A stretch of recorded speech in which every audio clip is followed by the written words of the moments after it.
Good morning, everyone. My name is Mike Kosset. I'm a product manager at Zerto. And so as a member of product management team, I'm responsible for the cloud part of Zerto product. And I want to talk to you about the cloud TCO today. So we'll talk about choosing a cloud environment, operating in a cloud. I get a little bit of, yeah.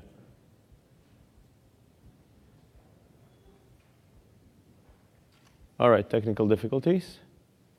Give us a second.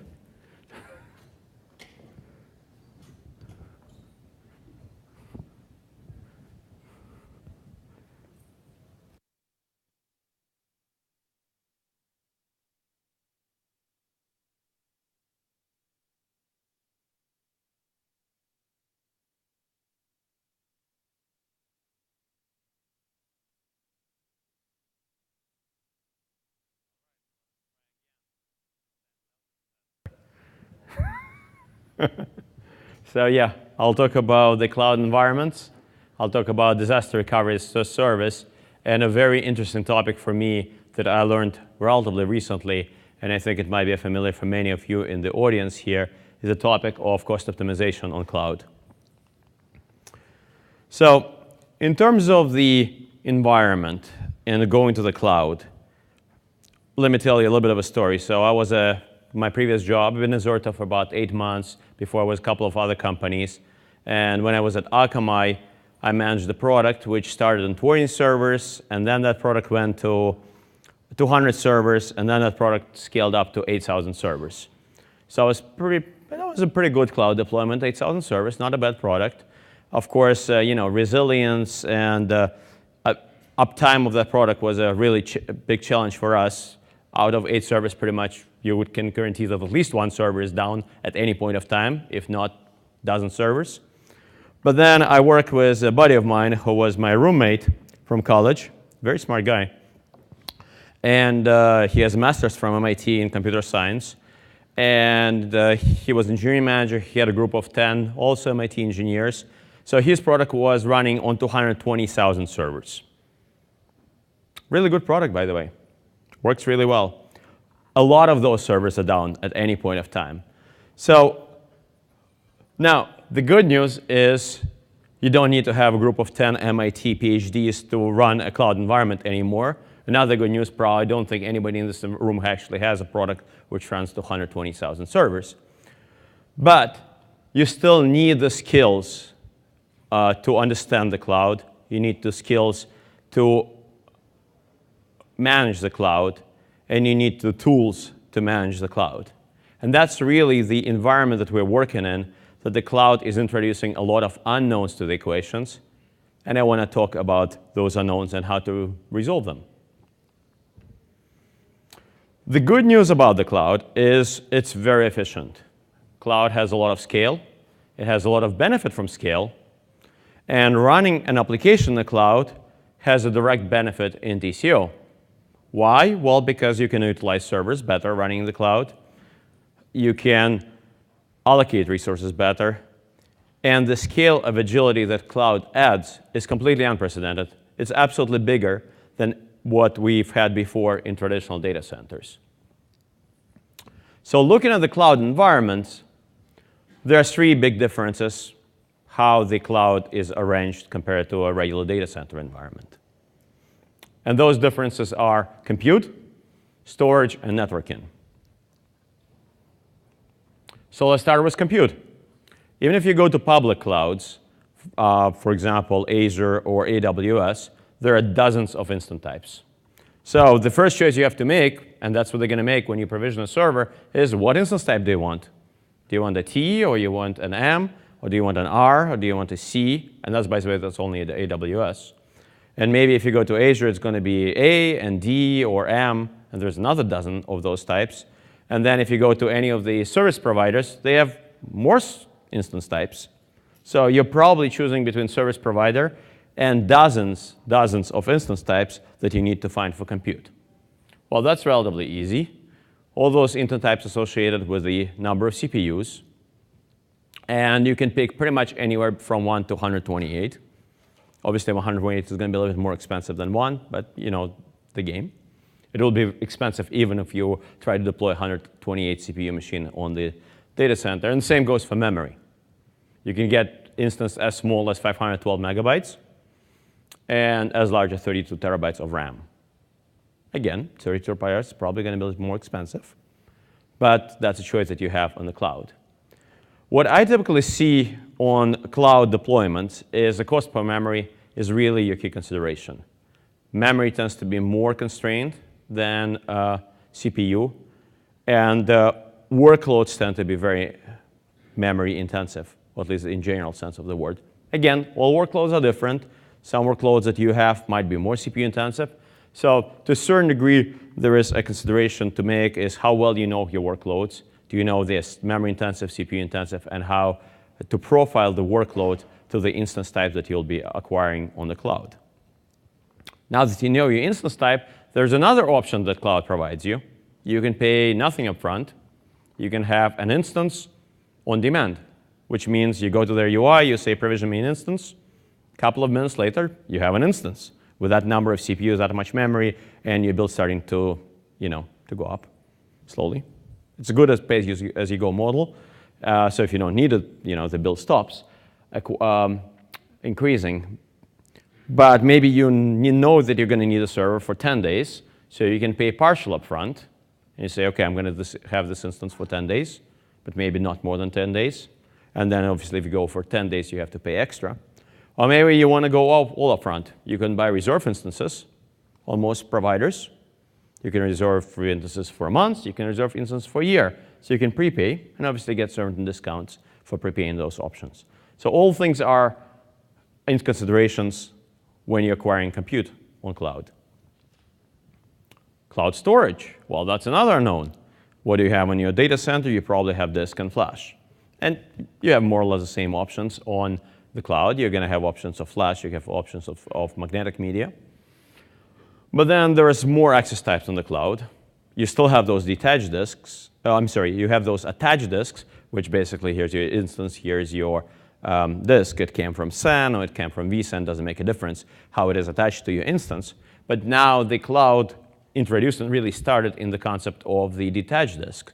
Those are kind of object store types of storage that your applications can write to and read to using HTTP calls. So does your application use this type of storage? Would your application be better off using that type of storage? Detached storage tends to be cheaper. Then scalability.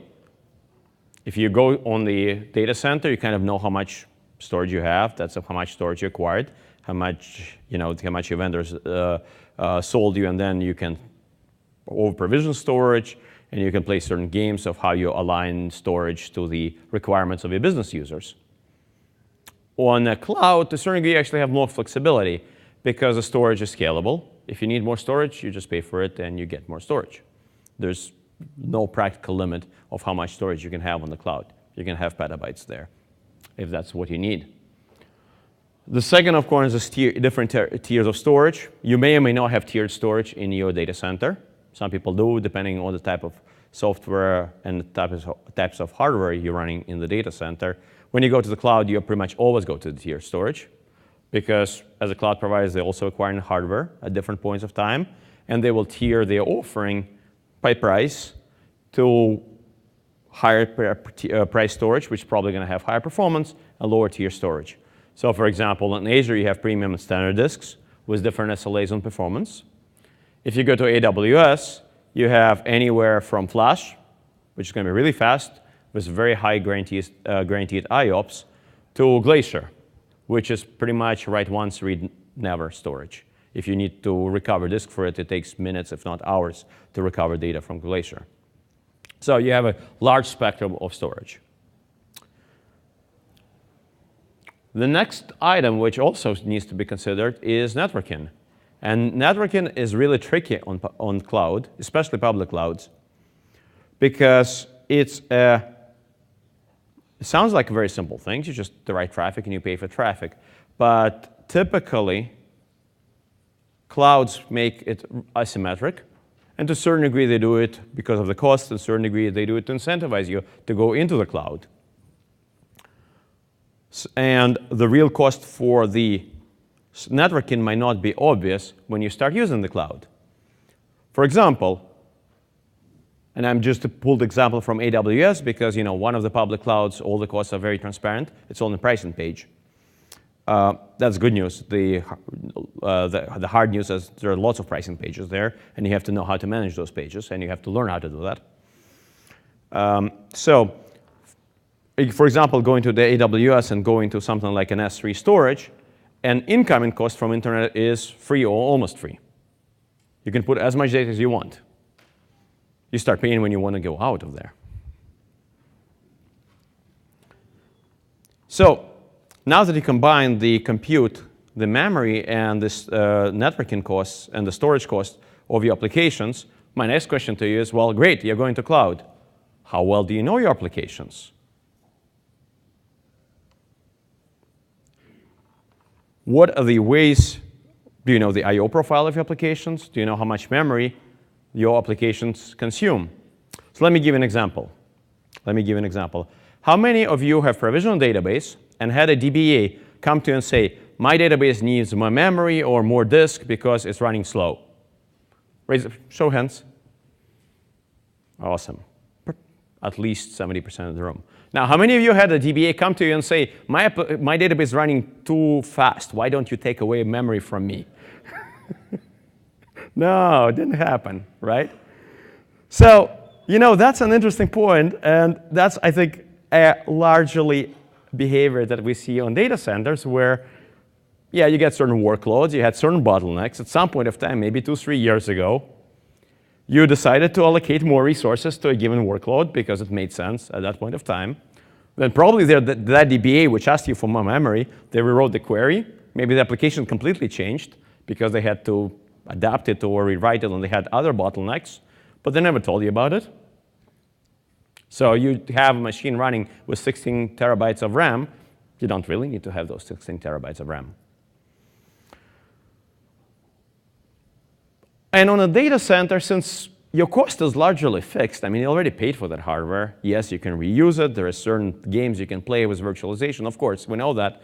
But the amount of over-provisioning is reasonably limited. And then again, depending on the profile of the load, it's different. The knowledge of the workload makes it much more sensitive on the cloud. Because on the cloud, you actually have to really know what your workload is. And if you allocate those 16 terabyte VMs on the cloud, you are going to be paying a lot of money to the cloud provider. So how do you go to the cloud? Well, one thing is being at Zerto and being DR as a service. There are lots of things you can do in the cloud. Number one is, yeah, you can DR to the cloud. Why is it a good option? Well, because it allows you to have an environment where you're running in a known protected environment where you've been before, but now your target becomes a cloud. And as we just heard from a keynote,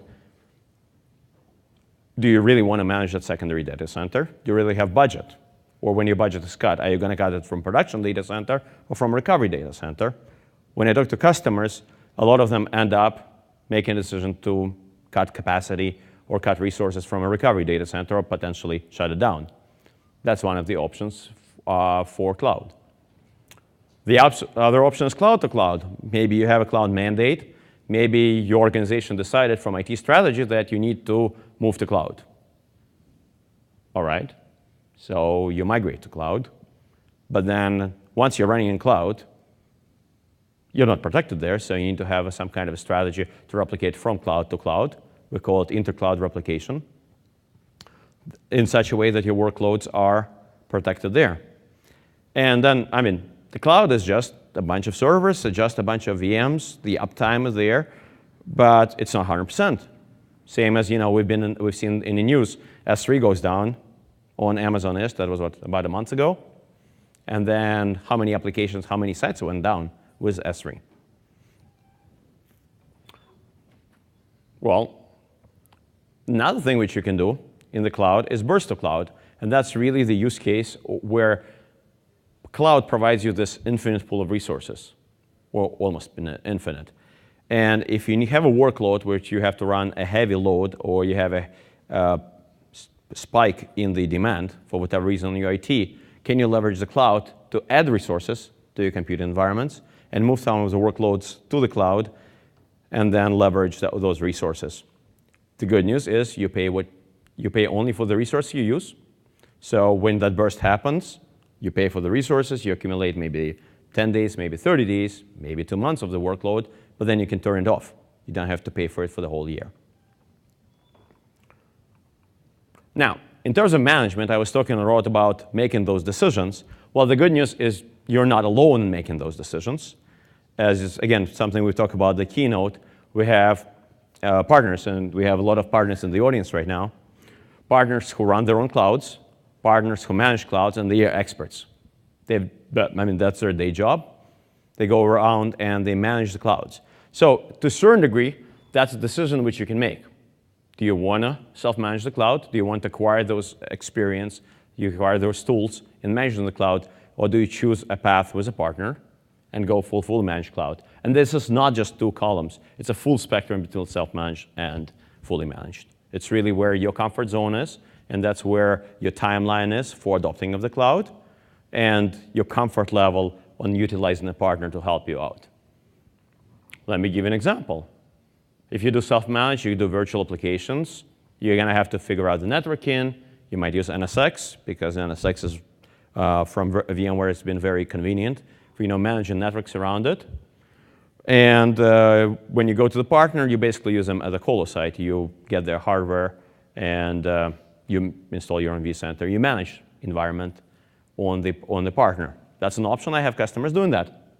Or with a fully managed, you go to this multi-tenant service where a partner manages the environment, manages Zerto on that environment, and manages all the resources, availability of those resources. Takes care of upgrades, takes care of hardware upgrades, software upgrades. So now, how does it look when you put it all together? I brought in a simple TCO calculator here that we done, and again, I changed it a little bit from the actual situation where the customer was, so kind of protect the innocent and keep some anonymity. But it's a reasonably realistic environment of what we see regularly on the customer making a decision how to do their disaster recovery solution. 300 VMs. You can see how many CPUs, memory. So pretty respectable environments. Not very small, not huge. We've definitely seen environments in thousands of VMs. And coming from Zerto, I don't have a dog in this game. If you look at Zerto support and maintenance, it's the same. That's our Enterprise Cloud Edition. So to a certain degree, I'm not trying to sell you anything here. It's going to be the same deal for you. It's really for you as a customer to make best decision of which environment suits you better.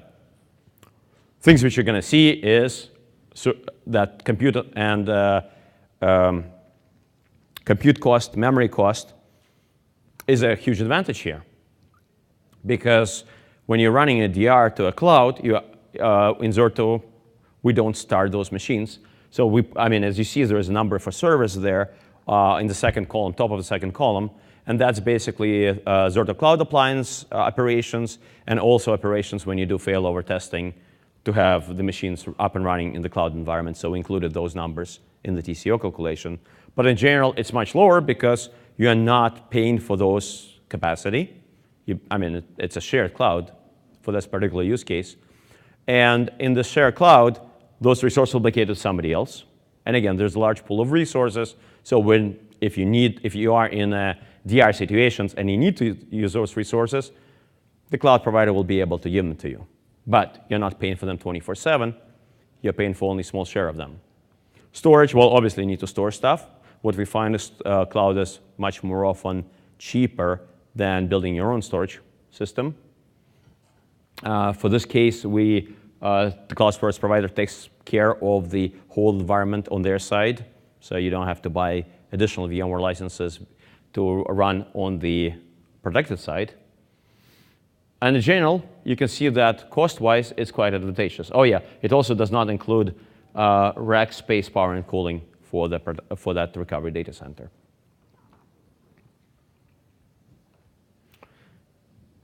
So that's roughly an environment where you'll be That's roughly environment. Again, your case will be different.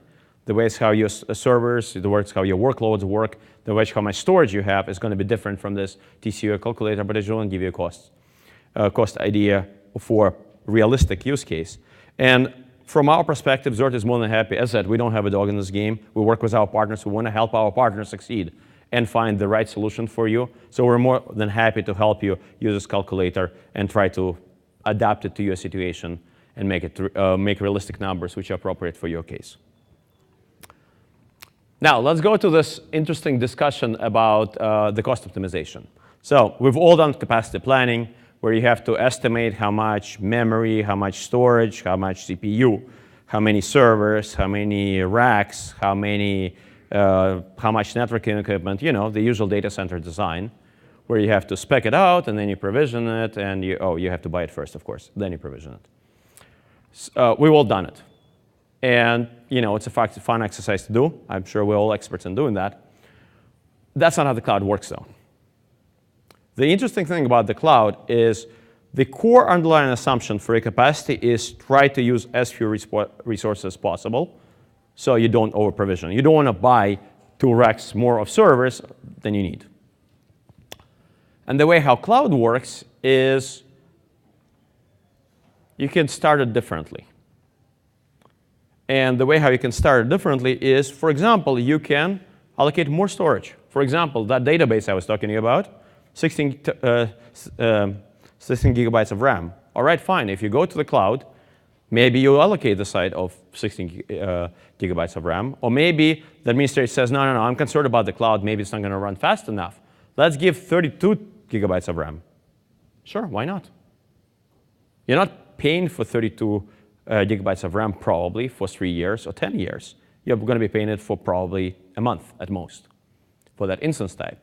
What you can do after that is you can run the cost optimization routine. So an example here is an AWS tool, which is called EC2 right sizing. And I can assure you that any cloud vendor has utilities to help you manage the costs. What they're going to ask you to do is learn your workload, really learn what your machines are doing, profile it, profile database. Is that true that a machine is using 32 gigabytes? Can it run on 16? Can it turn it further down and run on 8 gigabytes, 4 gigabytes? How small can you go? And by the way, if it breaks, just go to the slider and push it up to the next previous entry.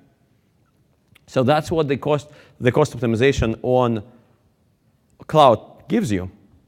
And that's a unique option. You do not have that in a data center. So the next question, of course, is how do I know what's good enough? And that's where DR comes over. So one of the features, as you know, and I'm sure many of you are familiar with, is a failover test.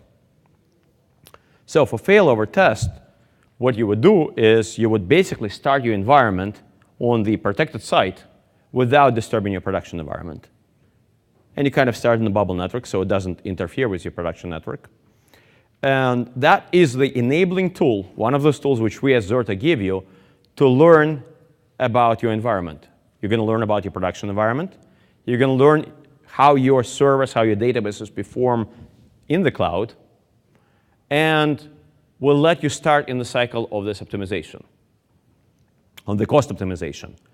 What resources do you really using? Can you change the instance type? Can you drop the memory? Can you drop the I/O load, the I/O commitment for the storage? Can you play with those parameters and tune the cost down so the cloud becomes even more attractive option for your target workload? And the chance to learn your workloads is really critical for this case.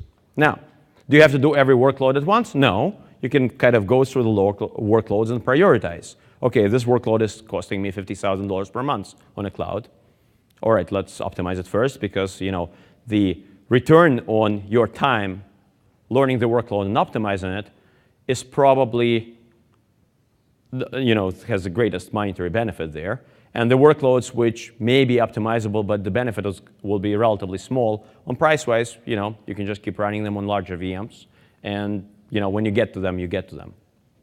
So that's part number one. Part number 2 is learn the SLAs.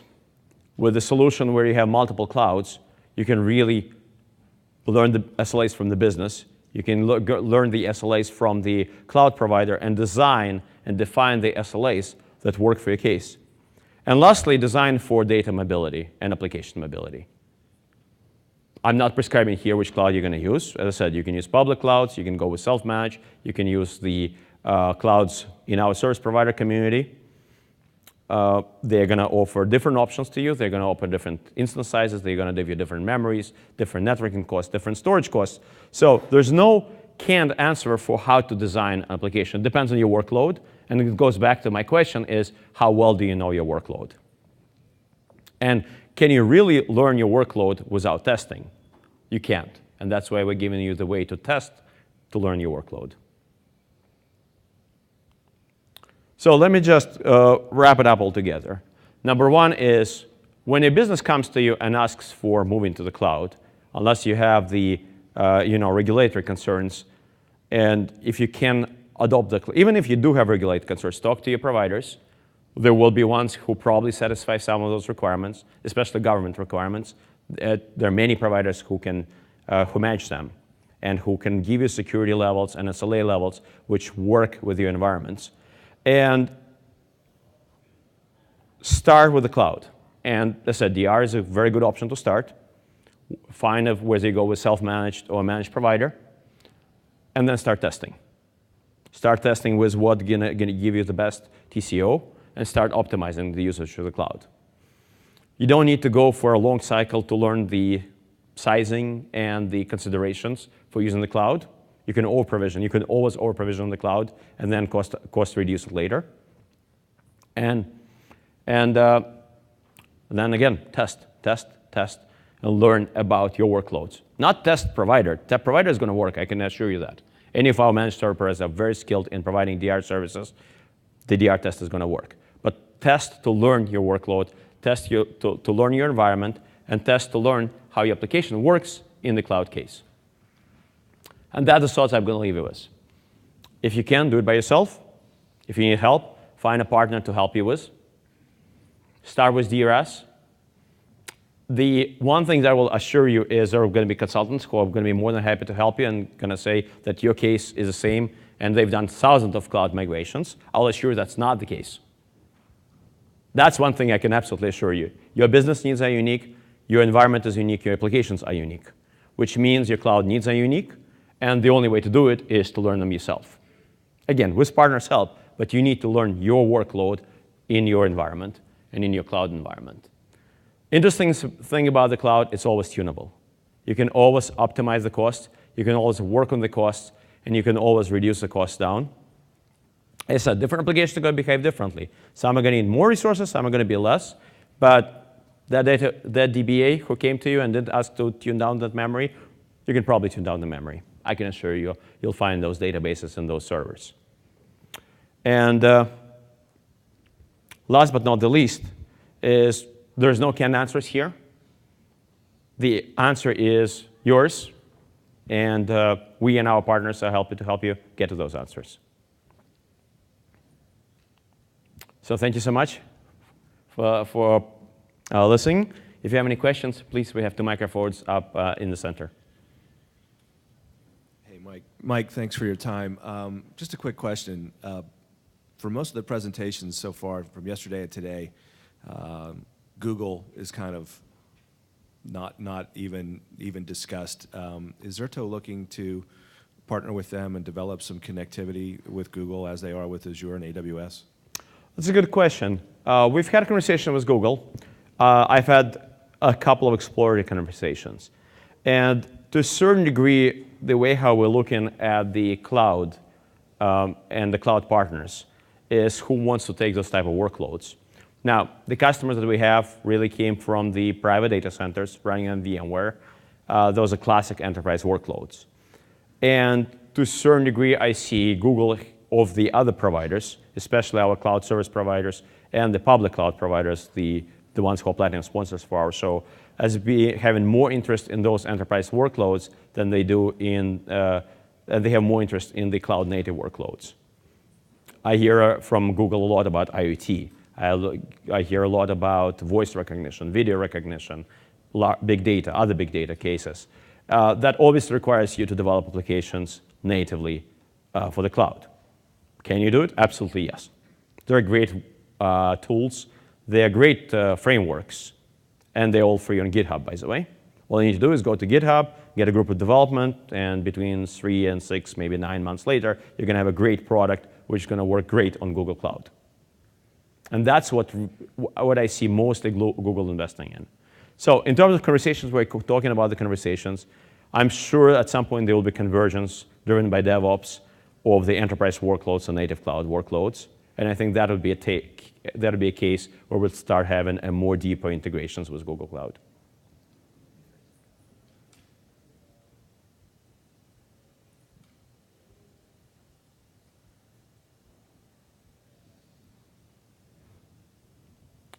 More questions?